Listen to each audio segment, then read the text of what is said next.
Shalom saudaraku yang terkasih dalam Tuhan Yesus Kristus. Berjumpa kembali dengan saya di channel ini. Terima kasih buat teman-teman yang selalu setia mendukung perkembangan channel ini dengan cara subscribe, like, komen, dan share. Tuhan memberkati kita. Sobat yang terkasih, benar kan?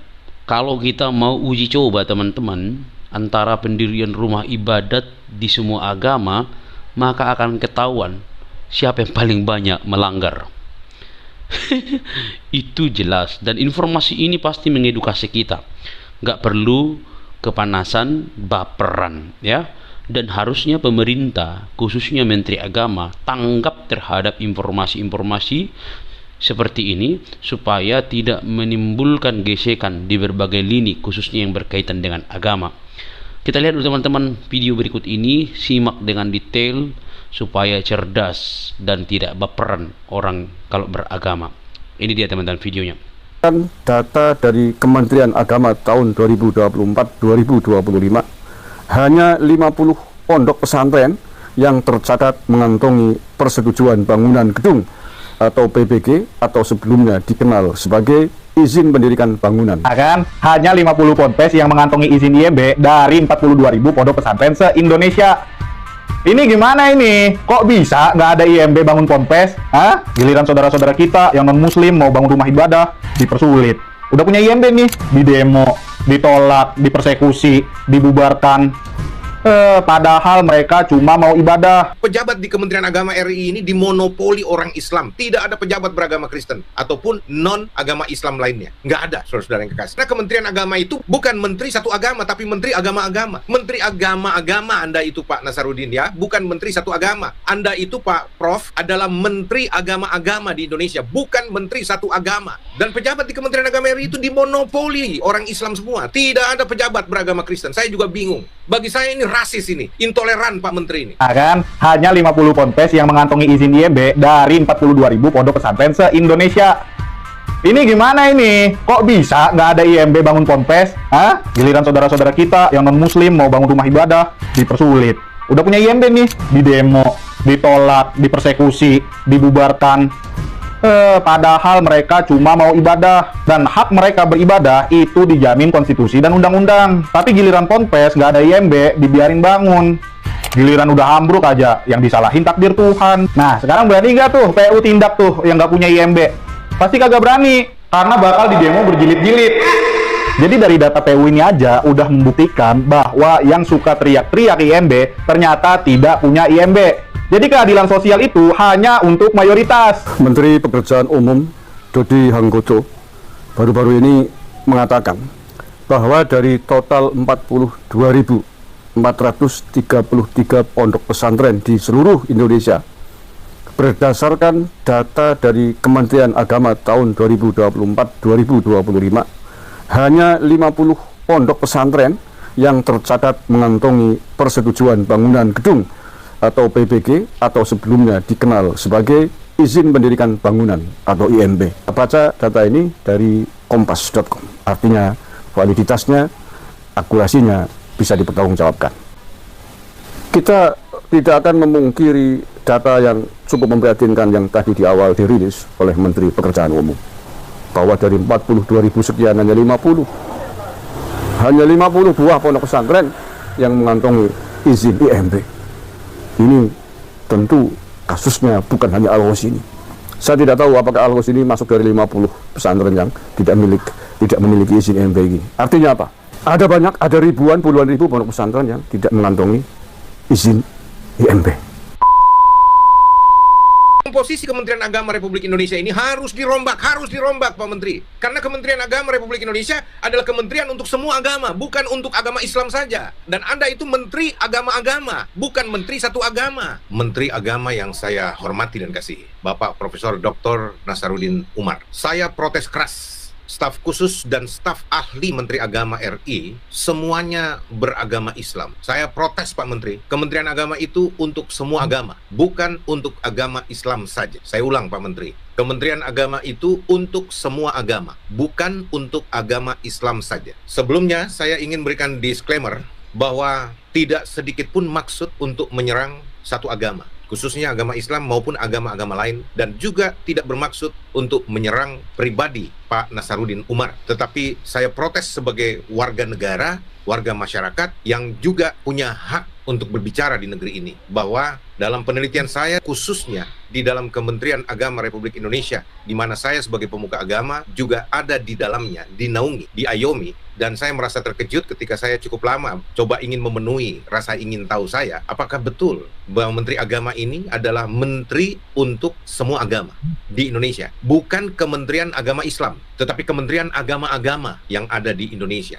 Nah, saya begitu terkejut ketika saya buka, saya melihat dari komposisinya. Di pusat itu ada strukturnya, Anda bisa lihat di Google, struktur Kementerian Agama Republik Indonesia di bawah kepemimpinan Menteri Agama Profesor Dr. Nasaruddin Umar. Itu komposisinya jelas. Oke, saya tidak mau kutak-katik lebih jauh soal struktural secara eselonisasi resmi dalam konteks kepegawaian negeri ASN di dalam Kementerian Agama. Tapi paling tidak ada yang namanya staf ahli dan staf khusus. Itu mestinya ada dong dari yang mewakili dari agama-agama lain yang non-Islam. Setahu saya dalam aturan undang-undang diperbolehkan sebuah kementerian punya staf ahli 5 dan staf khusus 5 orang. Dan begitu saya periksa Kementerian Agama Republik Indonesia ini, saya melihat semua nama-nama dan saya periksa semua nama-nama itu. Saya terkejut bahwa tidak ada satupun orang Kristen dan dari agama non-Islam. Semua staf ahli, staf khusus, semua beragama Islam. Waduh, dalam hati saya ini rasis banget ini Pak Menteri ini. Mohon maaf Pak Menteri, saya anggap Anda rasis dan intoleran karena tidak bertoleransi dengan agama-agama lain di luar Islam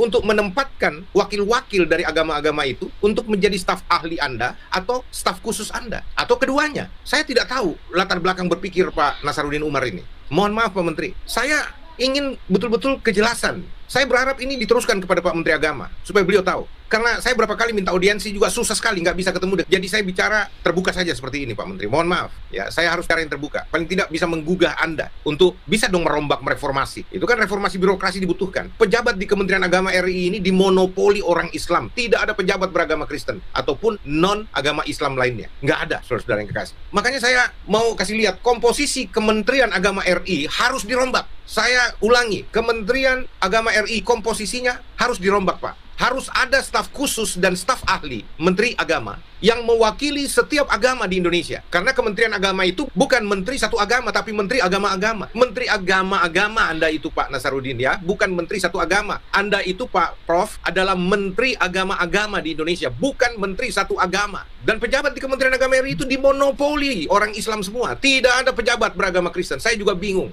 Bagi saya ini rasis ini, intoleran Pak Menteri ini. Itu sebabnya Pak Menteri, secara hak konstitusional saya sebagai orang Indonesia yang berhak bersuara untuk memperbaiki, juga ikut bersumbangsi membangun negeri saya. Di bidang ini saya khususkan untuk bagaimana supaya Kementerian Agama itu bersikap profesional, netral, dan bisa merekrut orang-orang yang mewakili agama-agama. Kalau Anda mengatakan bahwa itu kan ada Direktorat Jenderal Bimas Kristen, ada Direktorat Jenderal Bimas Katolik, Hindu, Buddha, dan juga ada perwakilan di pusat dari Konghucu. Bagus, tetapi itu bukan saya maksud. Itu memang sudah struktural wajib, resmi itu. Yang namanya Direktorat Jenderal itu pun rasanya tidak adil, Pak Menteri. Karena apa? Islam aja punya 4 direktorat itu. Kalau saya nggak salah sudah 4 sekarang. Yang resmi yang saya tahu itu Direktorat Jenderal Bimas Islam, Direktorat Jenderal Haji dan Umroh, terus Direktorat Jenderal Pendidikan Islam. Dan saya dengar, apakah sudah diresmikan atau belum, ada tambah 1 Direktorat Jenderal lagi, Direktorat Jenderal Pondok Pesantren. Bayangkan kalau ini diwujudkan, ada 4 Direktorat Jenderal dalam Kementerian Agama Republik Indonesia. Kalau Anda mengatakan karena Islam mayoritas terbesar,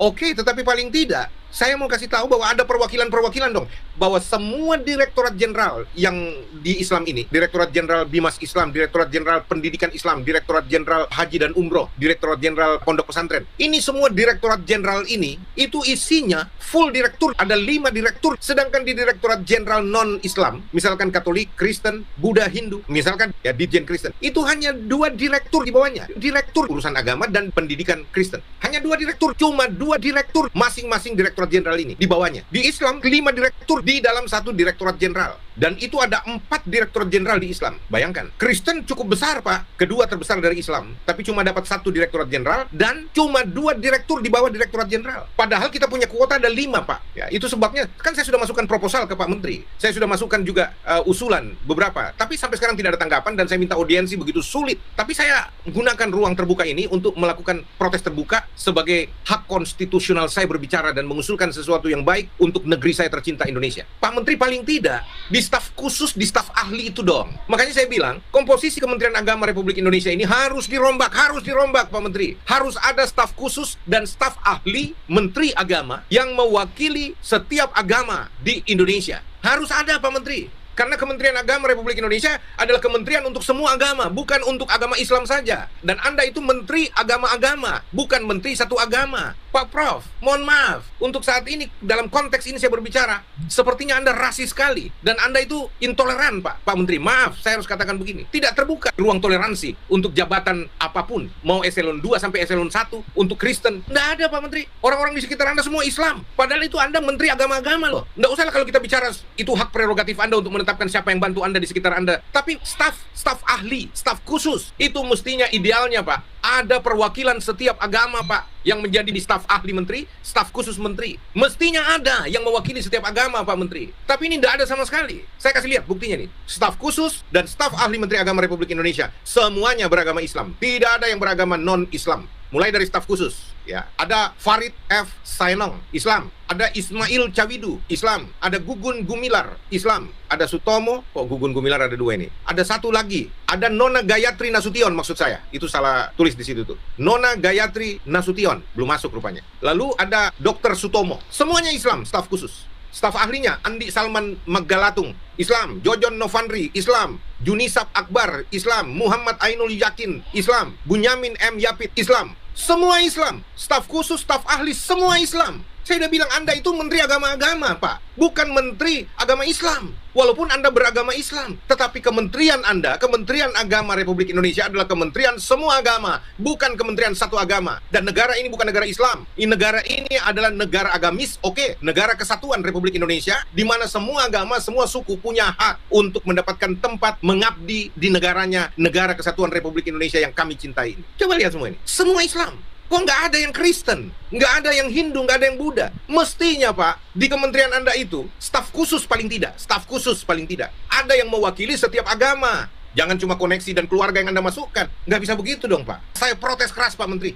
Dan saya minta Pak Presiden Prabowo, itu harus dirombak. Kementerian Agama ini harus dirombak. Kalau perlu dibatalkan staf khusus ini dengan staf ahli ini. Ganti orang-orang dari berbagai agama. Nggak bisa begini caranya dong. Bapak Menteri pikir di Kristen nggak ada yang ahli, nggak ada yang punya kapabilitas. Anda pikir di Kristen atau di Hindu, Buddha, Katolik tidak ada yang ahli, Pak, sehingga Anda bisa pakai mereka? Jangan begitu dong, Pak. Itu kalau sampai begitu cara berpikir Anda, oh itu berarti Anda melecehkan orang-orang Kristen, orang Katolik, orang Hindu, orang Buddha, orang Konghucu. Anda melecehkan itu, Pak. Kalau Anda mengatakan staf khusus itu adalah orang-orang pilihan saya, dari agama saya, berarti Anda anggap di Kristen tidak ada orang ahli, nggak ada yang bisa mengimbangi Anda. Oh, tidak ada, Pak. Di Kristen banyak orang ahli, Pak. Di Katolik banyak orang ahli. Di Buddha, Hindu, banyak orang ahli, Pak. Bukan cuma di Islam, Pak. Dan ada orang-orang khusus yang tahu persis agamanya. Bisa dipakai, Pak, untuk bisa menerangkan agamanya. Saya udah bilang, Pak Menteri, jangan dianggap enteng dong agama lain. Di dalam kementerian itu luar biasa. Waduh, Kementerian Agama, tidak ada agama lain di dalam. Orang Kristen nggak ada yang menjabat di sana, nggak ada orang Hindu, Buddha. Saya nggak tahu kalau yang lain ya. Tapi kalau saya lihat Kristen nggak ada di posisi-posisi eselon 1 yang, aduh, oke lah kalau itu yang ini aja, Pak, yang staf khusus, yang staf ahli. Aduh, masa sih? Saya betul-betul nggak bisa terima itu. Saya nggak bisa terima, Pak Menteri. Saya betul-betul protes, Pak Menteri. Protes betul-betul, Pak. Maaf, saya nggak mau terima yang beginian. Anda bisa bilang apa, tapi saya punya hak protes. Karena begini, Anda ini rasis kalau begini, Pak. Mohon maaf, saya harus katakan. Jadi, saudara-saudara yang kekasih, bukan tanpa dasar saya berbicara ya.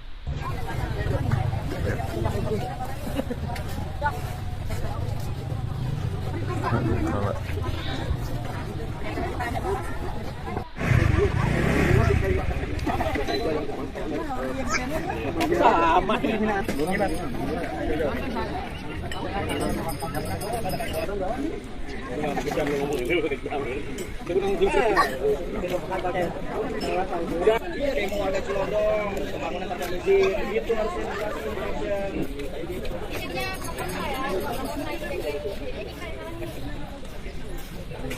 Kita harus masang, kadang telat.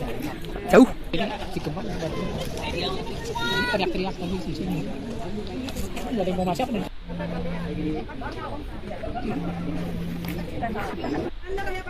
Itu kan Sedualam, Simpok lagi. Kalau Sedualam itu kelurahan Kecamatan Samajaya.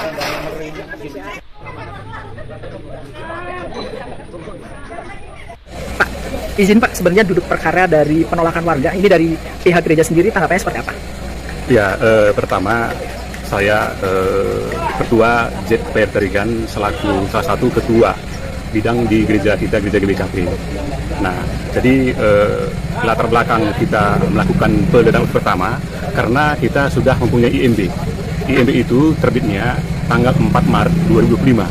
Nah, jadi berdasarkan artinya IMB tersebut, makanya kita lakukan penggeledahan pertama. Nah, jadi kalau misalnya dikatakan ada penolakan, di hari Kamis kita sudah ada pertemuan dengan Pak Camat, dengan Pak Lurah, juga dari RT 2, RT 5, dan RW 3 dan Pak LPM.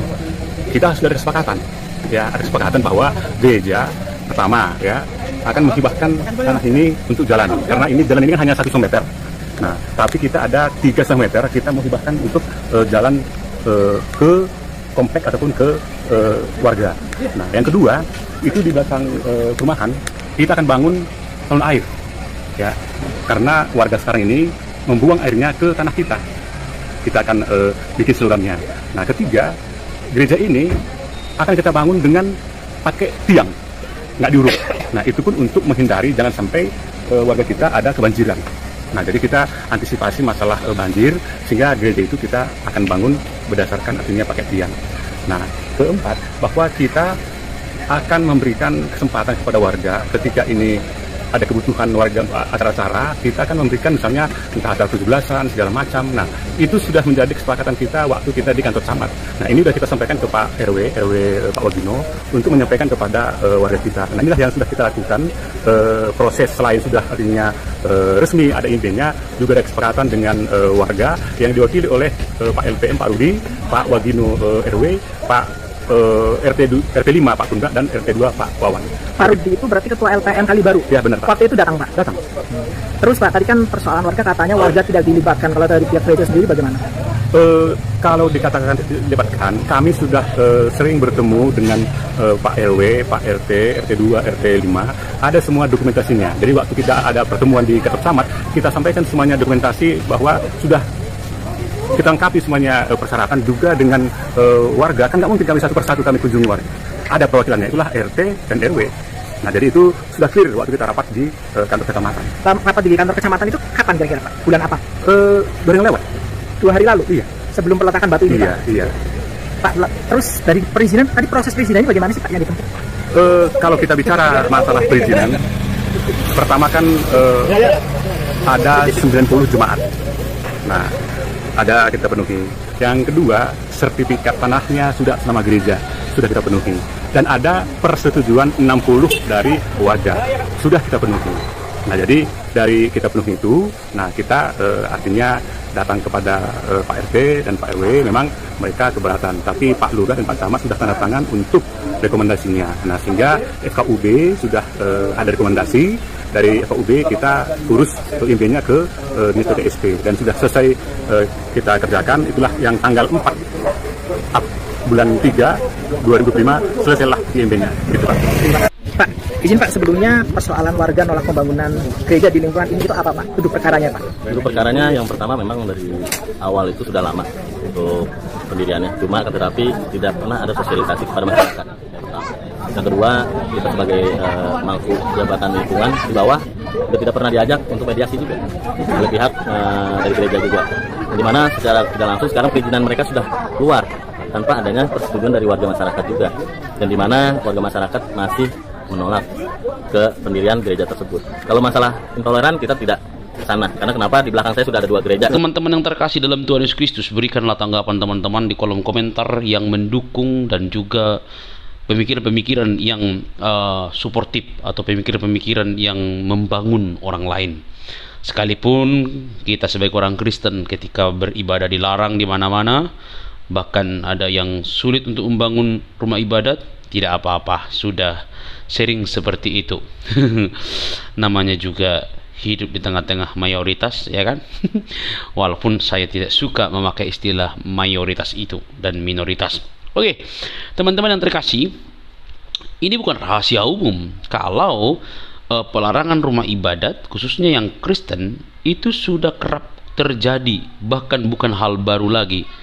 Di Indonesia ini sudah menjadi makanan lezat itu, ya, sudah menjadi makanan lezat, dan itu dilakukan oleh orang-orang yang katanya beragama. Bagi saya beragama, karena kalau beragama dan Tuhan, menyembah Tuhan yang membawa moral makin baik, dia akan memperlakukan sesamanya baik, kan begitu. Nah, teman-teman yang terkasih, kalau kita melihat situasi seperti itu, maka akan timbul pertanyaan, apakah cuma kekristenan yang memperoleh hal-hal tersebut khususnya di Indonesia? Ya, selama ini kan di berita bahkan Abu Janda pun berteriak Kristen itu setiap tahun banyak kali yang dipersecution, kan gitu. Dilarang gitu ya, yang merasa mau mendirikan syariat Islam di tengah-tengah Indonesia, walaupun itu bertentangan dengan undang-undang tahun 1945, kan? Nah, teman-teman yang terkasih, tetapi bukan itu yang menjadi poin kita. Menjadi pemikiran yang kritis adalah kalau misalnya kita mau cari tahu nih pembangunan rumah ibadat di Indonesia, maka siapa yang paling banyak itu tidak memiliki izin segala macam. Menurut video tadi, maka 50%, ya, coba cek lagi kalau saya salah, mohon diluruskan. 50% ibadah muslim, tempat ibadah muslim tidak memiliki IMB. Wow, 50%? Benarkah? Bayangin coba, ribuan masjid, ribuan musola dan lain sebagainya tanpa IMB. Lalu satu persekutuan rumah ibadat Kristen seperti yang terjadi di beberapa daerah itu langsung dihancurin, salibnya diturunin, padahal lagi retreat, berdoa di rumah dilarang. Masuk akal gak? Tidak masuk akal. Itu makanya saya setuju apa yang dikatakan oleh para pegiat media sosial yang notabene lebih moderat, berkata apa? Kita bela bangsa lain, Palestina, teriak sesuai dengan agama, tetapi di bangsa sendiri kita ini, di bangsa kita ini bukan seperti penjajah bagi agama lain. Penjajah bagi agama lain, kawan, itu yang berat. Penjajah bagi agama lain. Kalau kita sudah merdeka, baik secara fisik dan mental, itu kita merdeka dan membiarkan orang lain beragama sesuai dengan keyakinan mereka, bukan malah melarang. Paham nggak sampai sini? Itu apalagi kalau orang yang beragama itu mau mendekatkan dirinya kepada Tuhan. Kan kita tahu nih, orang yang mau beribadah itu dalam pikiran positif saya atau banyak orang itu bahwa dia kepengen memperbaiki moralnya dengan cara mendekat kepada Tuhannya. Masa orang yang mau mendekat kepada Tuhannya untuk memperbaiki perilakunya ada orang yang larang, begitu loh. Nggak masuk akal ini, ya kan? Maka saya setuju dengan pendapat beberapa para pegiat media sosial itu, rumah ibadat dilarang, tetapi rumah karaoke dan lain segala macam hiburan malam dibiarkan. Nah, teman-teman yang terkasih, ya itulah yang terjadi, kan? Jadi tidak salah bahwa rekan-rekan kita seperti yang di video tadi itu bersuara dengan lantang. Menteri agama mestinya menteri untuk semua agama. Semua agama, bukan hanya satu agama. Menteri semua agama, dan semua poros-porosnya, petugas-petugas itu harus ada dari lintas agama supaya bisa duduk bareng memikirkan bersama bagaimana kemaslahatan dalam beragama. Nah itu, ini oke lah teman-teman, ya begitulah Kristen. Kalau kamu dibenci, doakan, kata firman Tuhan pula, ya kan? Mengasihi. Nah, itu pengajaran Yesus lah. Oke, teman-teman, tidak perlu baperan. Sampai kapan kita menunggu keadilan? Ya jangan harap kalau di tengah-tengah bangsa kita ini masih ada yang namanya problem pemikiran mayoritas minoritas, begitu ya. Oke, teman-teman, kiranya kasih Kristus yang seperti tertulis dalam Alkitab, kasihilah Tuhan Allahmu dan kasihilah sama manusia, itulah hukum yang tertinggi patri atau kita dapat terapkan di tengah-tengah kehidupan kita. Oke kawan-kawan, tidak perlu membalas walaupun kita selalu menuntut keadilan, tapi tidak perlu membalas dengan cara yang seperti orang lain lakukan kepada kita. Karena firman Tuhan pasti hidup dan memberkati dan membawa orang kepada Tuhan Yesus. Oke teman-teman, sampai di sini video saya. Indonesia jaya, Indonesia aman, kerukunan beragama semakin terjaga oleh karena kita saling mengasihi. Tuhan memberkati kita. Jangan lupa untuk mendukung dengan cara subscribe, like, komen, dan share. Tuhan memberkati.